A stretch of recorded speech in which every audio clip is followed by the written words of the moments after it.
Hello aspirants. तो देखिए, कुछ पर्सनल रीजंस की वजह से जो है वीडियो आने में थोड़ी देरी हुई है। पर चलिए हम शुरू करते हैं जो है अपनी पढ़ाई का सिलसिला। तो देखिए, इसमें जो है हम कुछ महत्वपूर्ण प्रश्नों के बारे में चर्चा करेंगे जो आने वाले एग्जाम के लिए आपके लिए काफ़ी इंपॉर्टेंट हैं। और साथ में ही हम इसमें कुछ जो है इंपॉर्टेंट डेटा, इंपॉर्टेंट फैक्ट्स वगैरह जो है वो सब भी पढ़ेंगे। ठीक है, तो चलिए हम शुरू करते हैं वीडियो को। तो इसमें जो है सबसे पहला क्वेश्चन जो दिया गया है वो दिया गया है कि वर्तमान में निम्न में से कौन सा देश भारत का सर्वाधिक व्यापारिक भागीदारी वाला देश है। यानी कि सबसे ज्यादा व्यापार जो है किसके साथ होता है भारत का।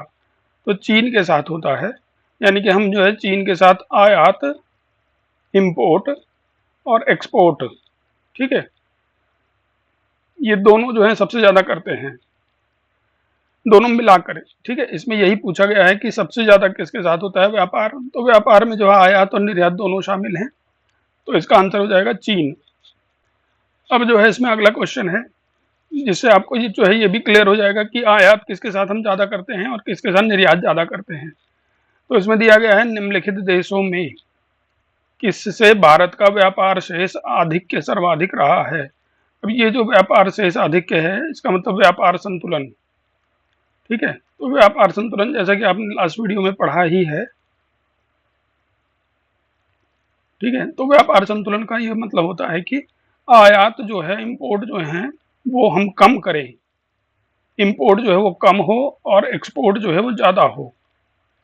तो ऐसी स्थिति में होता है व्यापार संतुलन या व्यापार शेष आधिक्य। ठीक है, इंपोर्ट जो है वो कम होने चाहिए और एक्सपोर्ट यानी बेचना जो है सामान का वो ज़्यादा होना चाहिए। तो ऐसी स्थिति को कहा जाता है व्यापार शेष आधिक्य। तो ऐसी कंडीशन यूएसए के साथ है। अब देखिए, इससे पहले क्वेश्चन में था कि सबसे ज्यादा सर्वा व्यापारिक यानी सबसे ज्यादा व्यापार हम किसके साथ करते हैं, तो उसका आंसर था चीन।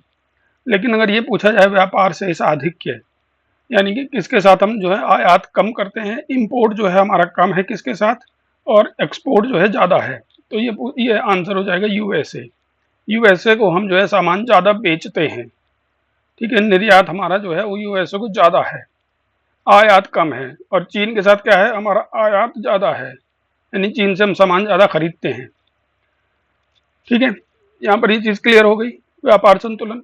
आगे बढ़ते हैं अब हम नेक्स्ट क्वेश्चन की ओर।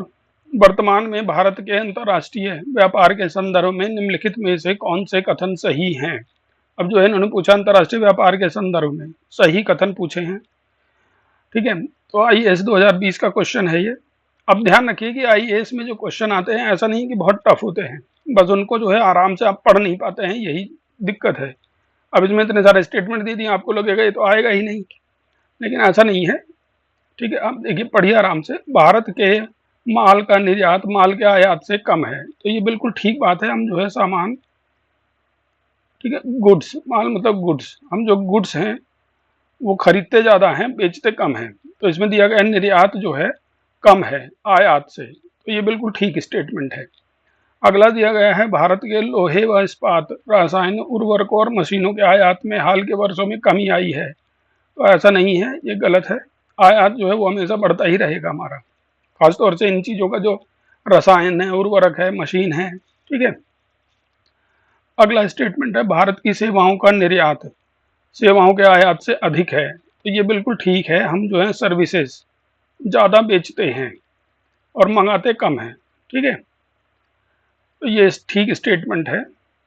अब यहाँ पर क्या था, गुड्स के बारे में था। हम जो है गुड्स जो है बेचते कम हैं, या निर्यात हमारा कम है गुड्स का। और सर्विसेज के बारे में बात की जाए तो निर्यात हमारा ज़्यादा है, ठीक है, आयात से। ये कंफ्यूज मत होइएगा, स्टेटमेंट दोबारा पढ़ लीजिएगा आराम से। ऐसे सीधे सीधे क्वेश्चन बन सकते हैं स्टेट पीसीएस में, यूके पीएससी में तो खास तौर से। ठीक है, भारत को कुल मिलाकर व्यापार चालू खाते का घाटा हो रहा है। तो ये बिल्कुल ठीक बात है, व्यापार खाते का घाटा हो रहा है भारत को।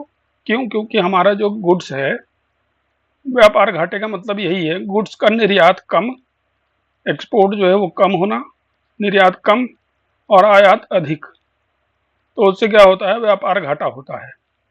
ठीक है, आयात ज़्यादा हो रहा है, निर्यात कम हो रहा है, तो उसे ही कहा जाता है चालू खाते का घाटा या व्यापार खाते का घाटा। तो इसका आंसर हो जाएगा 1, 3 और 4। 2 जो है गलत हो जाएगा, बाकी सब सही स्टेटमेंट है। अब आगे बढ़ते हैं नेक्स्ट क्वेश्चन की ओर। तो अगला क्वेश्चन जो है इसमें दिया गया है उत्पत्ति के नियम। ठीक है, तो उत्पत्ति, इसमें मैं अभी आपको पूरा क्वेश्चन दिखा दूंगा, हो सकता है पूरा क्वेश्चन जो है वीडियो में ना दिख पाए, पर फिर भी जो स्टेटमेंट है वो तो दिख ही जाएंगे आराम से। तो देखिए, उत्पत्ति के नियम यानी रूल ऑफ ओरिजिन, किस जगह से कोई सामान जो है पैदा हुआ है, यानी बनाया, किस जगह से जो है सामान पैदा बनाया गया है, रूल ऑफ ओरिजिन। तो सामान जो है कहाँ पर उत्पादित हुआ है, तो किसी देश में उत्पादित हुआ है।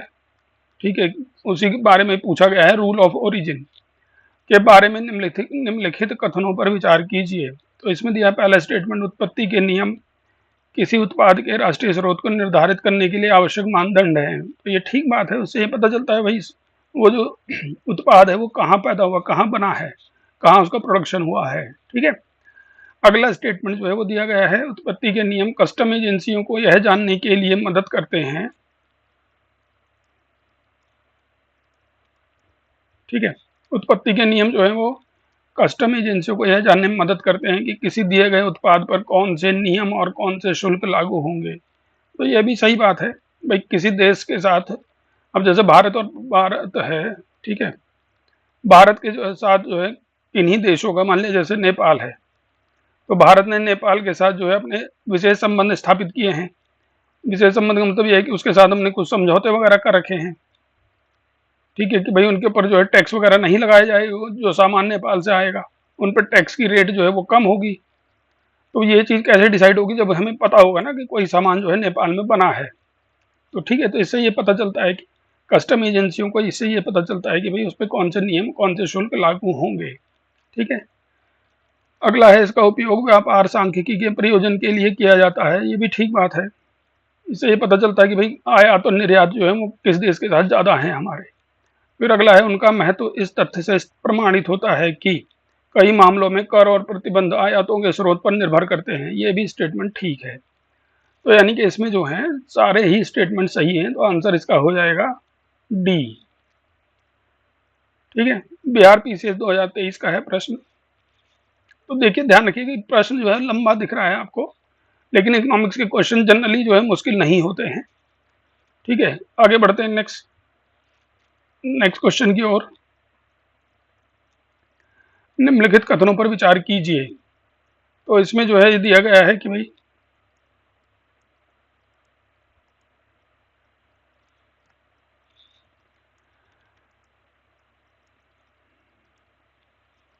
वस्तुओं के वैश्विक निर्यात में भारत का निर्यात 3.2% है, या निर्यात मतलब भारत का हिस्सा, यहाँ पर ये होना चाहिए भारत का हिस्सा 3.2% है। ठीक है, तो ये गलत है, क्योंकि भारत का जो हिस्सा है वो कम है, इससे 1.8% है गुड्स के निर्यात में। ठीक है, भारत में कार्यरत अनेक स्थानीय कंपनियों तथा भारत में कार्यरत कुछ विदेशी कंपनियों ने भारत की उत्पादन आधारित प्रोत्साहन, प्रोडक्शन लिंक इंसेंटिव योजना का लाभ उठाया है। ये स्टेटमेंट सही है।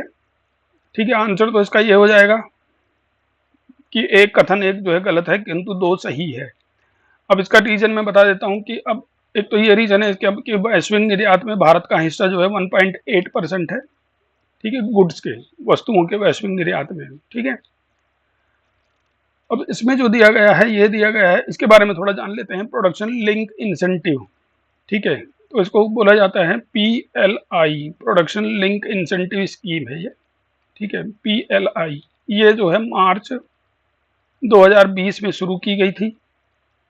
इसका टारगेट क्या है, इसको जो है इसमें क्या किया जाता है, इसमें ऐसा होता है कि जैसे कोई कंपनी है, ठीक है, खास तौर से ये शुरू किया गया है किसके लिए, मैन्युफैक्चरिंग इंडस्ट्रीज के लिए। ठीक है, तो एक क्वेश्चन ये भी बन जाता है कि ये जो है मैन्युफैक्चरिंग इंडस्ट्रीज के लिए है, यानी जो वस्तुएं बनाती हैं, सर्विस सेक्टर के लिए नहीं है ये। ठीक है, और क्या है इसके साथ ये है कि ये जो है, जैसे कोई कंपनी है, वो अगर मतलब वो उसमें जो है प्रोडक्शन बढ़ रहा है लगातार, ठीक है, वो जो लगातार अपना उत्पादन बढ़ा रही है, तो उसको जो है 5 साल तक सरकार जो है सहायता करेगी। 5 वर्ष तक जो है सरकार हेल्प करेगी, यानी सब्सिडी देगी, ठीक है, सरकारी सहायता, ठीक है, सब्सिडी मिलेगी, ठीक है, टैक्स में छूट मिलेगी, टैक्स में छूट है, सब्सिडी है, यही सब सरकार जो है सहायता कर सकती है, ठीक है, जमीन उसको जो है कम कीमत में मिल जाएगी, ये सब जो है पीएलआई जो है उसमें आता है, प्रोडक्ट लिंक इंसेंटिव स्कीम। और इसमें फायदा क्या होगा इससे हमें, अब इससे जो बेनिफिट होगा, इससे हमें बेनिफिट होगा, एक तो हमारे देश में एफडीआई बढ़ेगा, यानी विदेशी कंपनियों के लिए भी ये स्कीम जो है उसी तरीके से, केवल भारतीयों के लिए नहीं, विदेशी कंपनियों को भी इस चीज़ का फायदा हुट से मिल जाएगा, ठीक है। और दूसरा क्या है, मतलब इससे क्या होगा, एफडीआई आएगा भारत में, और दूसरा क्या है, हमारा जो है एक्सपोर्ट बढ़ेगा, यानी जब हमारे यहाँ सामान जो है वो ज़्यादा पैदा होगा, ज़्यादा बनाएंगे तो एक्सपोर्ट बढ़ेगा, इम्पोर्ट कम होगा, ठीक है। ये मैं इसके बारे में बता रहा हूँ, पीएलआई के बारे में, ठीक है। इसका फायदा ये है, एफडीआई बढ़ेगा, इम्पोर्ट बढ़ेगा, वो इम्पोर्ट कम होगा, एक्सपोर्ट बढ़ेगा, ठीक है। तो ये सब जो है इसके बेनिफिट हैं। तो पीएलआई स्कीम से क्या क्वेश्चन बन सकता है, कब स्कीम ये शुरू की गई, मार्च 2020 में, ठीक है। ये जो है मैन्युफैक्चरिंग सेक्टर के लिए ही है केवल, सर्विस सेक्टर के लिए नहीं है। और क्या है इसमें जो है, जो इसके लिए एलिजिबल कंपनी है वो क्या है कि कोई कंपनी जिसका प्रोडक्शन लगातार बढ़ रहा हो, उसे जो है 5 साल तक सरकार जो है सब्सिडी देगी, टैक्स में छूट देगी और किसी तरीके की आर्थिक सहायता कर सकती है। इससे फायदा क्या होगा, एफडीआई बढ़ेगा हमारे देश में, यानी विदेशी निवेश बढ़ेगा, हमारा जो एक्सपोर्ट बढ़ेगा, इम्पोर्ट कम होगा, और क्या होगा, रोजगार बढ़ेंगे हमारे यहाँ, क्योंकि कंपनियां स्थापित होंगी तो रोजगार बढ़ेगा। तो ये सब फायदे होंगे इसके, ठीक है। तो खैर इस वाले क्वेश्चन का आंसर आपको बता ही दिया है मैंने। आगे बढ़ते हैं नेक्स्ट क्वेश्चन की ओर। अगला क्वेश्चन है कि संसार में के निम्नलिखित क्षेत्रों में कौन सा हमारी आयातित वस्तुओं के अधिकांश की पूर्ति करता है। तो यानी कि हमारा जो आयात है वो सबसे ज़्यादा कहाँ से होता है, किस क्षेत्र से हम सबसे ज़्यादा आयात करते हैं, अफ्रीका से नहीं, अमेरिका से नहीं, यूरोप से नहीं, एशिया और ओशेनिया। ये देखिए क्षेत्र के बारे में दिया गया है, अमेरिकी महाद्वीप के बारे में कहा रहा है ये, ठीक है। तो एशिया और ओशेनिया, एशिया में जैसे आप देखिए चीन, एशिया का हिस्सा है चीन, तो चीन से हम बहुत ज़्यादा सामान आयात करते हैं। ओशेनिया में आता है ऑस्ट्रेलिया, ठीक है, न्यूजीलैंड वगैरह ये सब आते हैं ओशेनिया में। तो हम सबसे ज़्यादा आयात जो है किस क्षेत्र से करते हैं, एशिया और ओशेनिया से। आगे बढ़ते हैं अब हम, निम्नलिखित कथनों पर विचार कीजिए। पिछले दशक में भारत श्रीलंका व्यापार के मूल्य में सतत वृद्धि हुई है। तो ये गलत है, क्योंकि श्रीलंका की तो आर्थिक स्थिति वैसे ही खराब है, डामाडोल है, तो उससे जो है कोई व्यापार में वृद्धि नहीं हुई है, बल्कि कमी हो रही है। अब इसमें दूसरा स्टेटमेंट क्या है, दूसरा स्टेटमेंट कहता है कि भारत और बांग्लादेश के बीच होने वाले व्यापार में कपड़े और कपड़ों से बनी चीज़ों का व्यापार प्रमुख है। तो ये ठीक बात है। बांग्लादेश में आप देखेंगे कि जैसे आप कई सारे कपड़े हैं जो आप खरीदते हैं मार्केट से, जैसे एडिडास है या और भी कई कंपनी हैं, जैसे जूडियो के कपड़े हैं, तो कई सारे कपड़े पे आप देखेंगे वो मेड इन बांग्लादेश हैं, ठीक है। अगला स्टेटमेंट है, पिछले 5 वर्षों में दक्षिण एशिया में भारत के व्यापार का सबसे बड़ा भागीदार नेपाल रहा है। तो नेपाल नहीं रहा है, बांग्लादेश रहा है, ठीक है। तो ये स्टेटमेंट भी गलत हो गया, तो यानी आंसर हो जाएगा केवल 2। आगे बढ़ते हैं हम नेक्स्ट क्वेश्चन की ओर। इसमें दिया गया है, निम्नलिखित में किन वर्षों में व्यापार संतुलन भारत के लिए अनुकूल था। तो यह व्यापार संतुलन का मतलब वही कि वस्तुओं का आयात निर्यात, गुड्स के बारे में बात हो रही है इसमें, गुड्स का आयात और निर्यात। तो इसका आंसर हो जाएगा बी, केवल इन्हीं समय में जो है भारत में जो है व्यापार संतुलन जो है भारत के अनुकूल था, यानी कि वस्तुओं का निर्यात हमने ज़्यादा किया, यानी वस्तुओं को जो है बेचा हमने अधिक, और आयात जो है वो कम किया था, ठीक है। तो केवल यही वर्ष हैं वो, बाकी आज तक ऐसा नहीं हुआ है कि व्यापार संतुलन जो है वो अनुकूल रहा हो, ठीक है। तो चलिए यहाँ पर जो है ये वीडियो खत्म होता है, मिलते हैं जल्दी ही नई वीडियो में और कुछ महत्वपूर्ण प्रश्नों के साथ। तब तक के लिए आप सभी का बहुत बहुत धन्यवाद।